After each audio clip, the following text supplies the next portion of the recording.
ಮತ್ತೆ ಬೆಸ್ಕಾಂ ನಿರ್ಲಕ್ಷ್ಯದಿಂದ ಬಾಲಕನಿಗೆ current shock ಹೊಡೆದಿದೆ. ಬೆಂಗಳೂರಿನ ಮಹಾಲಕ್ಷ್ಮಿ ಲೇಔಟ್ನಲ್ಲಿ ಒಂದು ಘಟನೆ ನಡೆದಿದೆ.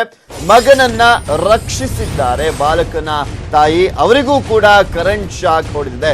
ಬೆಸ್ಕಾಂನ ನಿರ್ಲಕ್ಷ್ಯ ಮತ್ತೆ ಮುಂದುವರೆದಿರುವಂತದ್ದು. ಬೆಂಗಳೂರಿನಲ್ಲಿ ಮತ್ತೊಬ್ಬ ಬಾಲಕನ ಜೀವಕ್ಕೆ ಕುತ್ತು ಎದುರಾಗಿದೆ. ಮಗನನ್ನ ರಕ್ಷಿಸಿದ್ದಾರೆ ಬಾಲಕನ ತಾಯಿ, ಆಕೆಗೂ ಕೂಡ ಕರೆಂಟ್ ಶಾಕ್ ಹೊಡೆದಿರುವಂತದ್ದು. ಬಾಲಕ ಸಾಯಿ ಚರಣ್ ಸ್ಥಿತಿ ಗಂಭೀರವಾಗಿದೆ. ಐಸಿಯುನಲ್ಲಿ ಚಿಕಿತ್ಸೆ ಪಡಿತಾ ಇದ್ದಾನೆ ಬಾಲಕ. ಬೆಸ್ಕಾಂ ಅಧಿಕಾರಿಗಳ ನಿರ್ಲಕ್ಷ್ಯಕ್ಕೆ ಸ್ಥಳೀಯರು ಆಕ್ರೋಶವನ್ನ ಕೂಡ ವ್ಯಕ್ತಪಡಿಸಿದ್ದಾರೆ. ಬೆಸ್ಕಾಂ ನಿರ್ಲಕ್ಷ್ಯದ ಬಗ್ಗೆ ನ್ಯೂಸ್ 18 ಕನ್ನಡ ನಿರಂತರವಾಗಿ ವರದಿಯನ್ನ ತೋರಿಸ್ತಾನೆ ಇದೆ, ಬಿತ್ತರಿಸ್ತಾನೆ ಇದೆ. ಚಿಕಿತ್ಸಾ ವೆಚ್ಚ ಭರಿಸುವಂತೆ ಬೆಸ್ಕಾಂ ಅಧಿಕಾರಿಗಳಿಗೆ ಗೋಪಾಲಯ್ಯ ಅವರು ತಾಕೀತನ್ನ ಮಾಡಿದ್ದಾರೆ. ಬೆಸ್ಕಾಂ ಅಧಿಕಾರಿಗಳಿಗೆ ಸೂಚನೆಯನ್ನ ನೀಡಿದ್ದಾರೆ. ಮಹಾಲಕ್ಷ್ಮಿ ಲೇಔಟ್ನ ಶಾಸಕರಾಗಿರುವಂತಹ ಗೋಪಾಲಯ್ಯ ಅವರು ನ್ಯೂಸ್ 18 ಕನ್ನಡದ ಜೊತೆ ಮಾತನಾಡುವಂತಹ ಸಂದರ್ಭದಲ್ಲಿ ಬೆಸ್ಕಾಂ ಅಧಿಕಾರಿಗಳನ್ನ ತರಾಟೆಗೂ ಕೂಡ ತೆಗೆದುಕೊಂಡ್ರು. ಮಹಾಲಕ್ಷ್ಮಿ ಲೇಔಟ್ ಪೊಲೀಸರು ಈಗ ಆಲ್ರೆಡಿ ಸ್ಥಳಕ್ಕೆ ಆಗಮಿಸಿದ್ದಾರೆ, ಪರಿಶೀಲನೆಯನ್ನ ಕೂಡ ನಡೆಸ್ತಾ ಇದ್ದಾರೆ. ನೀವು ಕೂಡ ನೋಡ್ತಾ ಇದ್ದೀರಾ ಸಿಸಿಟಿವಿ ದೃಶ್ಯಾವಳಿಗಳಲ್ಲಿ 2 ಸಿಸಿಟಿವಿ ದೃಶ್ಯಾವಳಿಗಳನ್ನ ನಿಮ್ಮ ಮುಂದೆ ಇಟ್ಟಿದ್ದೀವಿ. ಒಂದು, ಬಾಲಕನಿಗೆ ಕರೆಂಟ್ ಶಾಕ್ ಯಾವ ರೀತಿಯಾಗಿ ಹೊಡಿತು, ಆ ಒಂದು ಸ್ಥಳದಲ್ಲಿ ಏನಾಯ್ತು ಅನ್ನೋದ್ರ ಬಗ್ಗೆ ಆ ಸಿಸಿಟಿವಿ ದೃಶ್ಯಾವಳಿಗಳಲ್ಲಿ ಸೆರೆಯಾಗಿದೆ.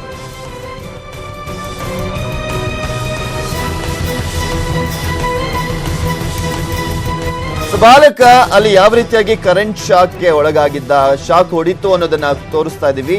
ಎಡಭಾಗದ ಸಿಸಿಟಿವಿ ದೃಶ್ಯಾವಳಿಗಳಲ್ಲಿ, ಮತ್ತೊಂದು ಬಲಭಾಗದ ದೃಶ್ಯಾವಳಿಗಳಲ್ಲೂ ಕೂಡ ನೀವು ನೋಡ್ತಾ ಇದ್ದೀರಾ. ಮಧ್ಯದ ವಿಂಡೋದಲ್ಲಿ ಇರುವಂತಹ ದೃಶ್ಯಾವಳಿಗಳಲ್ಲಿ ತನ್ನ ಮಗನಿಗೆ ಕರೆಂಟ್ ಶಾಕ್ ಹೊಡೆದಂತ ಹಿನ್ನೆಲೆಯಲ್ಲಿ ಅದು ಗೊತ್ತಾಗ್ತಿದ್ದ ಹಾಗೆ ತಾಯಿ ತನ್ನ ಮಗನನ್ನ ರಕ್ಷಿಸುವ ನಿಟ್ಟಿನಲ್ಲಿ ಓಡೋಡಿ ಬರ್ತಾಳೆ.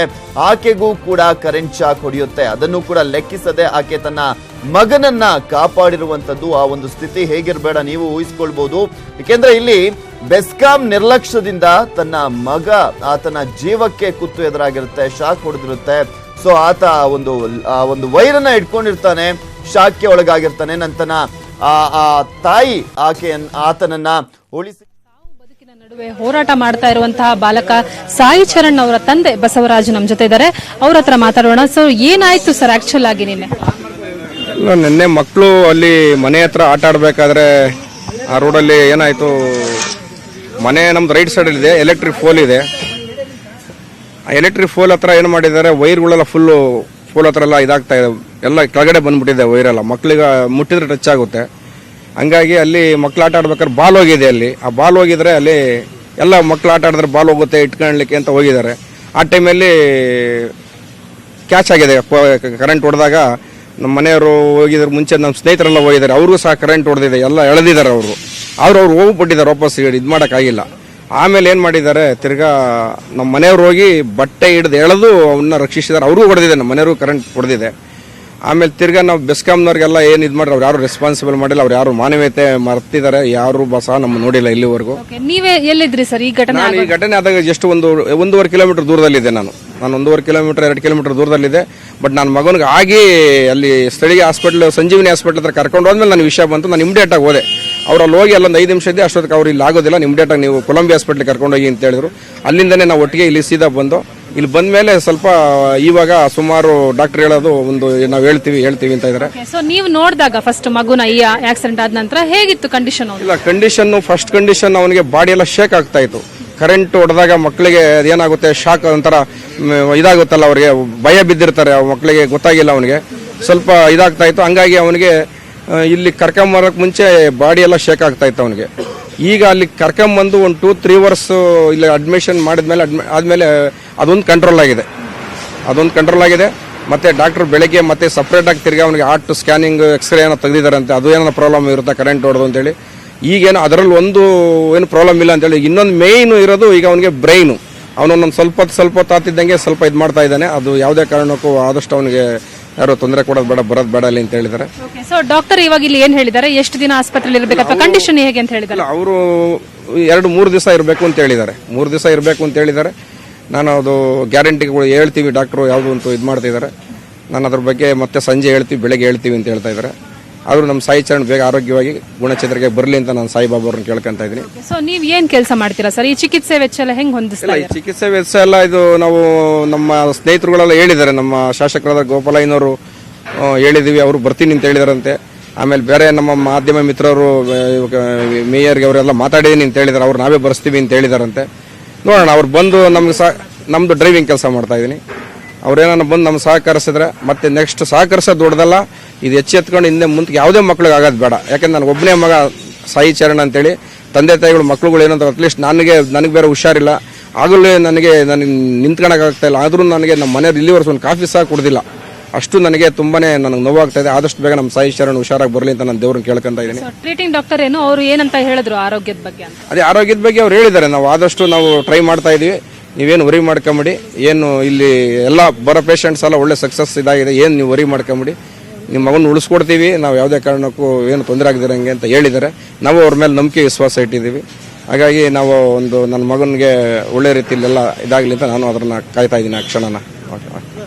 ಸೊ ಒಟ್ನಲ್ಲಿ ವೈದ್ಯರ ಮಾತಿನಿಂದ ಭರವಸೆ ಮೂಡಿದೆ, ನಮ್ಮ ಮಗನ ಆರೋಗ್ಯ ಬೇಗ ಚೇತರಿಸಿಕೊಂಡು ಆತನನ್ನು ಆದಷ್ಟು ಬೇಗ ಮನೆ ಕರ್ಕೊಂಡು ಹೋಗುವಂತ ಒಂದು ಸಂದರ್ಭನ ನಾವು ಎದುರು ನೋಡ್ತಾ ಇದೀವಿ ಅಂತ ಅವ್ರ ತಂದೆ ಹೇಳ್ತಾರೆ. ಕ್ಯಾಮರಾ ಪರ್ಸನ್ ಸುನಿಲ್ ಜೊತೆ ಸೌಮ್ಯ ಕಳಸ, ನ್ಯೂಸ್ 18 ಕನ್ನಡ, ಬೆಂಗಳೂರು.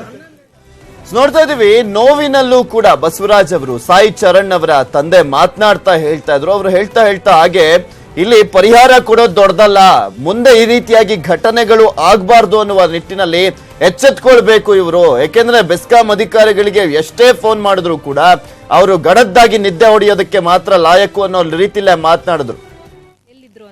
ಸೊ ನಿಮಗೆ ಮೊದಲೇ ಗೊತ್ತಾಯ್ತಮ್ಮ ಹೀಗಾಗಿದೆ ಅಂತ? ಹೆಂಗ್ ಗೊತ್ತಾಯ್ತು ಮಗಂಗ್ ಶಾಕ್ ಹೊಡಿತು ಅಂತ? ಇಲ್ಲ, ನನಗೆ ಗೊತ್ತಾಗಿಲ್ಲ. ಆಕ್ಚುಲಿ ಅವರು ಕೆಳಗಡೆ ಆಟ ಆಡ್ತಿದ್ದ ಮಕ್ಕಳು ಸಹ ನಮ್ಮ ಮನೆಗೆ ಬಂದು ಹೇಳಿಲ್ಲ, ಬೇರೆಯವರು ಸಹ ಏನು ಹೇಳಿಲ್ಲ. ನಮ್ಮ ಮಗ ರೋಡಲ್ಲಿ ಆಟ ಆಡ್ತಾವನೆ ಅಂತ ನಾನು ಮೇಲ್ಗಡೆ ನಿಂತಿದ್ದೆ. ಕರೆದಿದ್ದಕ್ಕೆ 10 ಮಿನಿಟ್ ಬಿಟ್ಟು ಬರ್ತೀನಿ ಮಮ್ಮಿ ಅಂತ ಹೇಳ್ದ. ಸರಿ ಅಂದ್ಬಿಟ್ಟು ನನ್ನ ಮನೆ ಒಳಗಡೆ ಹೋಗಿ ಈಚೆ ಬರೋ ಅಷ್ಟೊತ್ತಿಗೆ ಬಾಲಲ್ಲಿ ಹೋಗಿದೆ ಆಟ ಆಡೋಕ್ಕೆ. ಮತ್ತೆ ಫಸ್ಟ್ ಒಂದ್ಸತಿ ಅವ್ನು ಹೊಡೆದಿದ್ದೆ ಶಾಕು. ಅವನು ಹಂಗೂ ಬಿದ್ದು ಎದ್ದಿ ಈ ಕಡೆ ಬರಕ್ಕೆ ಬಂದು ಮತ್ತೆ ಕಂಬಿ ಮೇಲೆ ಕಾಲು ಇಟ್ಬಿಟ್ಟಿದ್ದಾನೆ, ಮತ್ತೆ ಶಾಕ್ ಹೊಡೆದು ಬಿದ್ದೋಗ್ಬಿಟ್ಟಿದ್ದಾನೆ.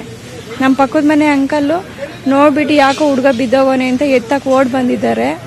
ಹಂಗೂ ಅವ್ರಿಗೂ ಎತ್ತಕ್ಕೆ ಹೋಗಿದ್ದಾರೂ ಅವರು ಹಿಂದಕ್ಕೆ ಶಾಕ್ ಹೊಡೆದು ಅವರು ಹಿಂದೆ ಬಿದ್ದೋಗಿದ್ದಾರೆ. ನಾನು ನಮ್ಮ ಮಗು ಬಿದ್ದೋಗೈತಲ್ಲ ಅಂತ ಎತ್ತಕ್ಕೆ ಹೋಗಿದ್ದಕ್ಕೆ ಅವ್ರು ಹೋಗ್ಬೇಡಮ್ಮ ಅಂತ ಅಂದರು. ಆಮೇಲೆ ನಾನು ಹಂಗೂ ನಮ್ಮ ಮಗುನ ಎತ್ಕೊಂಡು ನನಗೂ ಶಾಕ್ ಹೊಡಿತು. ಹಂಗೂ ನಮ್ಮ ಮಗು ಶರ್ಟು ಮತ್ತು ತಲೆ ಹಿಡ್ಕೊಂಡು ಎಳ್ಕೊಂಡು ನಾನು ಮತ್ತು ಅಂಕಲ್ ಅವ್ರ ಮಗ ಎಲ್ಲನೂ ಹತ್ರದಲ್ಲೇ ಇರೋ ಹಾಸ್ಪಿಟ್ಲಿಗೆ ಕರ್ಕೊಂಡು ಹೋಗಿ. ಸೊ ನಿಮ್ಗೂ ತುಂಬಾ ಜೋರಾಗಿ ಶಾಕ್ ಹೊಡೆದಿದೆ. ನಾವು CCTV ವಿಜುವಲ್ಸ್ ನೋಡಿದ್ವಿ, ಉಳಿದವರೆಲ್ಲ ಸೇರಿ ಸಹಾಯ ಮಾಡಿದ್ರು. ನಿಮ್ಗೆ ಶಾಕ್ ಹೊಡೆದಾಗ ನಿಮ್ಗೇನೋ ಆಗುತ್ತೆ ಅಂತ ಸಡನ್ ಆಗಿ ಭಯ ಆಗ್ಲಿಲ್ವಾ? ಹೇಗೆ?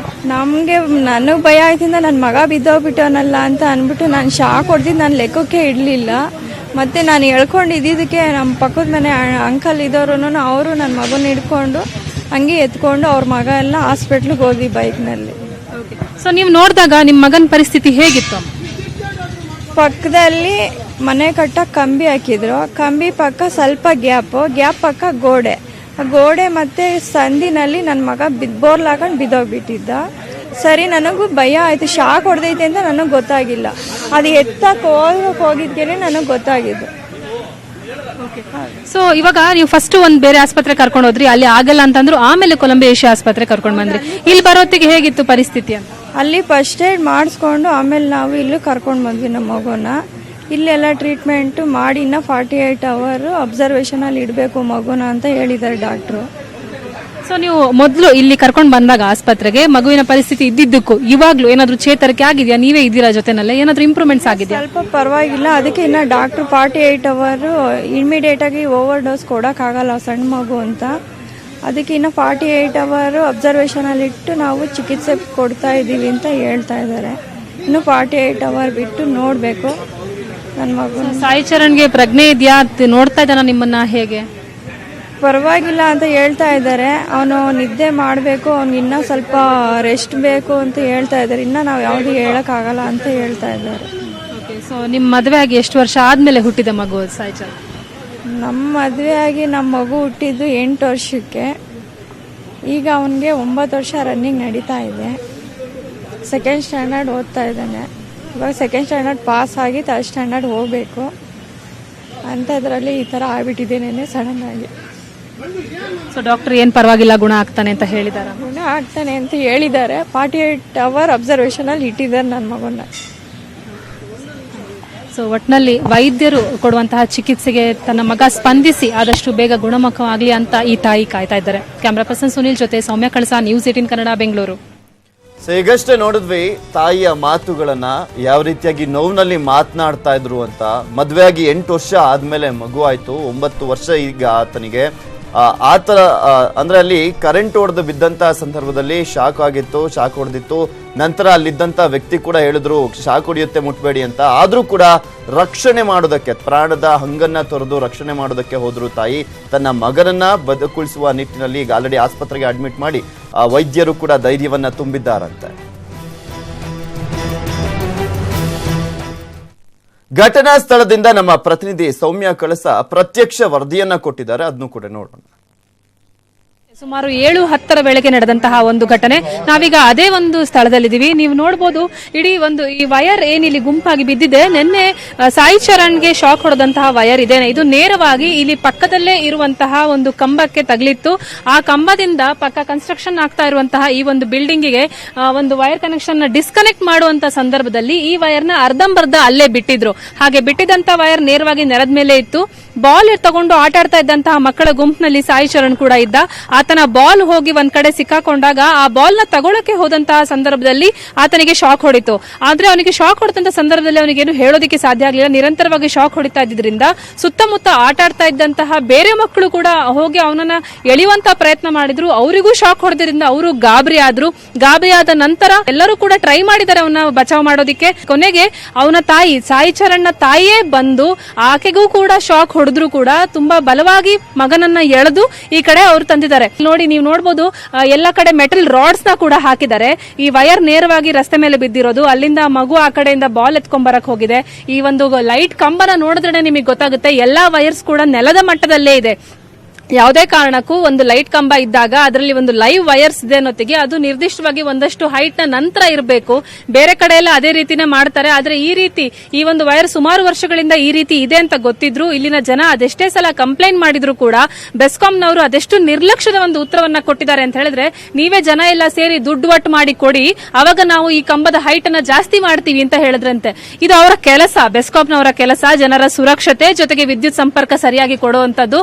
ಅದನ್ನೇ ಸರಿಯಾಗಿ ಮಾಡದಲೇ ಆತ ಸಾವು ಬದುಕಿನ ನಡುವೆ ಹೋರಾಡ್ತಾ ಇದ್ದಾನೆ ಅಂತ ಹೇಳಿದ್ರೆ, ಈಗ ಇದು ಬೇಸಿಗೆ ರಜೆ ಬೇರೆ ಇರೋದ್ರಿಂದ ನಿಮ್ಗೆ ಗೊತ್ತಿರೋ ಹಾಗೆ ಬೆಂಗಳೂರಿನಲ್ಲಿ ಮೈದಾನಗಳಿಲ್ಲ, ಆಟದ ಮೈದಾನಗಳಿಲ್ಲ ಮಕ್ಕಳು ಹೋಗಿ ಆಟ ಆಡೋದಕ್ಕೆ. ಮನೆ ಎದುರುಗಡೆ ಇರುವಂತಹ ಸ್ಥಳದಲ್ಲೇ ರಸ್ತೆನಲ್ಲೇ ಮಕ್ಕಳು ಆಟ ಆಡ್ತಾ ಇರ್ತಾರೆ. ಇಂಥ ಒಂದು ಸಂದರ್ಭದಲ್ಲಿ ಎಲ್ಲಾ ಕಡೆನೂ ಇದೇ ರೀತಿ ಆಗ್ಬಿಟ್ರೆ ಮಕ್ಕಳನ್ನ ಹೊರಗಡೆ ಬಿಡೋದು ಹೇಗೆ? ಜೊತೆಗೆ ಅವರನ್ನ ಕಾವಲು ಕಾಯ್ಕೊಂಡೇ ಇರಬೇಕಾಗುತ್ತೆ. ಕೇವಲ ಮಕ್ಕಳು ಅಂತಲ್ಲ, ಕತ್ಲೆನಲ್ಲಿ ಯಾರೋ ನೋಡ್ದಲೇ ದೊಡ್ಡವರು ಕೂಡ ಅದನ್ನ ಟಚ್ ಮಾಡಬಹುದು. ಅಂತ ಸಂದರ್ಭದಲ್ಲಿ ಅವರ ಜೀವಕ್ಕೂ ಅಪಾಯ ಆಗುವಂತ ಒಂದು ಸನ್ನಿವೇಶ ಖಂಡಿತವಾಗ್ಲೂ ಇದ್ದೇ ಇರುತ್ತೆ. ಇಷ್ಟೆಲ್ಲ ಆದ್ಮೇಲೆ ಜನ ಬಂದು ಕಂಪ್ಲೇಂಟ್ ಮಾಡಿದ್ಮೇಲೆ ಆ ವೈರ್ನ ಕಟ್ ಮಾಡಿ ಇಲ್ಲೇ ಹೀಗೆ ಗುಡ್ಡೆ ಹಾಕಿ ರಾಶಿ ಹಾಕಿ ಹೋಗಿದ್ದಾರೆ ಬಿಟ್ರೆ ಈ ಕ್ಷಣಕ್ಕೂ ಬಂದು ಬೆಸ್ಕಾಂನವರಾಗ್ಲಿ ಅಥವಾ ಸಂಬಂಧಪಟ್ಟವರಾಗ್ಲಿ ಇದ್ರ ಬಗ್ಗೆ ಗಮನ ಹರಿಸೇ ಇಲ್ಲ. ಯಾವ ರೀತಿ ಇದನ್ನ ರಿಪೇರಿ ಮಾಡಬಹುದು, ಅಟ್ಲೀಸ್ಟ್ ಮುಂದೆ ಈ ರೀತಿ ಆಗದಲ್ಲೇ ಇರೋ ತರ ಹೇಗೆ ಇದನ್ನ ಸರಿ ಮಾಡಬಹುದು ಅನ್ನೋದ್ರ ಬಗ್ಗೆ ಯಾರು ಇನ್ನೂ ಕೂಡ ತಲೆ ಕೆಡಿಸ್ಕೊಂಡಿಲ್ಲ ಅನ್ನೋದು ನಿಜಕ್ಕೂ ವಿಪರ್ಯಾಸ. ನೀವೇ ನೋಡಬಹುದು ಈ ಇಡೀ ರೋಡ್ ಏನಿದೆ, ಈ ರೋಡ್ ನಲ್ಲಿ ಪೂರ್ತಿ ಲೈಟ್ ಕಂಬ, ಲೈಟ್ ವೈರ್ಸ್ ಏನಿದೆ, ವೈರ್ಸ್ ಎಲ್ಲ ಮನೆಯ ಒಂದು ರೂಫ್ಗೆ ಟಚ್ ಆಗಿದೆ. ತುಂಬಾ ಕಡೆ ಹಿಂಗೆ ಎಲ್ಲಂದ್ರಲ್ಲಿ ನೇತಾಡ್ತಾ ಇದೆ ಕೇಬಲ್ಸ್ ಎಲ್ಲ.